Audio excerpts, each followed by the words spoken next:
नमस्कार, मी राजेश पंढरनाथ मांदाडे आणि आज आपण पाहणार आहोत तुरीला आपल्या 1 महिना झाला. तर या 1 महिन्यामध्ये आपण या तुरीला काय काय नियोजन केलं त्याची आज आपण माहिती घेणार आहोत. तर शेतकरी बंधूंनो, या तुरीला आपण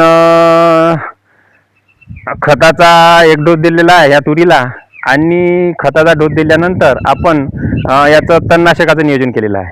तर आपण तणनाशकामध्ये यामध्ये 50 ml ग्लायफोसेट म्हणजेच पॉप्युलर घेतलेला आहे, आणि आपण 40 ml सिप पॉवर घेतलेला आहे. तर तुम्ही पाहू शकता शेतकरी बंधूंनो, कचरा पूर्ण वाळून गेलेला आहे. आणि त्यामध्ये आपण हा केना, ह्या केन्याचा आपल्याला जास्तीत जास्त त्रास आहे. तर हा केना सुद्धा आपण पूर्ण याची वाढ आता रोखलेली आहे.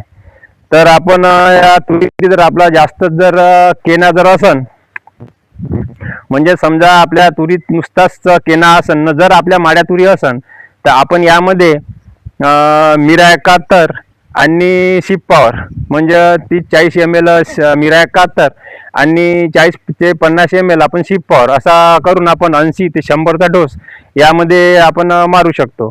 आणि नंतरचा प्रश्न जो आहे शेतकरी बंधूंनो, आता याला जे महत्त्वाचं काम आहे ते म्हणजे शेंडे खुडणी आहे. तर आपली तूर तुम्ही पाहू शकता 1 महिना झालेली आहे, आणि आता ही शेंडे खुडणीसाठी तयार झालेली आहे. तर आपल्याला आता हिचा लवकरात लवकर शेंडे खुडणी करावी लागतात. आणि शेंडे खुडणी झाल्यानंतर आपल्याला या तुरीवर एक फवारणी घेणं जरुरी आहे. त्यामध्ये आपण एक साधं बुरशीनाशक म्हणजे साप पावडर घेतलं तरी चालते, आणि एक आपल्याला अळीचं, हे पानं जे खाऊन दिसतात आपल्याला, त्याच्यासाठी एक अळीचं आणि बुरशीनाशक या 2 याचा स्प्रे घेणं अतिशय जरुरी असते. आणि शेतकरी बंधूंनो, शेंडे खुडण्याची जी पद्धत आहे ती आपण एकदम खूप असा मोठा शेंडा न खुडता जवळ हा जो आपण एकदम असा जो वरचा कोवळा असते तो आपण इतकुसाच शेंडा मारायचा आहे. कारण आपण जर शेंडा जास्त मारला तर जे आपली जे काडी ठोकर असल्यामुळे, ठोकर काडी जर आपण कापली तर तिला बुरशीजन्य रोगाचा जास्तीत जास्त अटॅक होण्याची शक्यता असते. आणि त्यानंतर पुन्हा आपण हिला 8 दिवस अगोदर ड्रेचिंग सुद्धा घेतलेली आहे.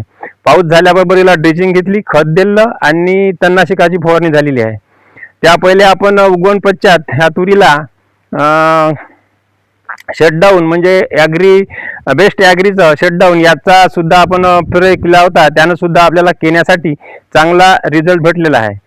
आणि आपण पॉप्युलर मारल्यामुळे यामध्ये ज्या सुबाबळी आहे आणि दूध काड्या याच्या सुद्धा चांगला कंट्रोल होऊ शकते. तर आता आपण बैलजोडी यासाठी या चॅनलला सबस्क्राईब करा आणि लाईक करा, आणि आपण आता भेटू समोरच्या व्हिडिओमध्ये. तोपर्यंत धन्यवाद.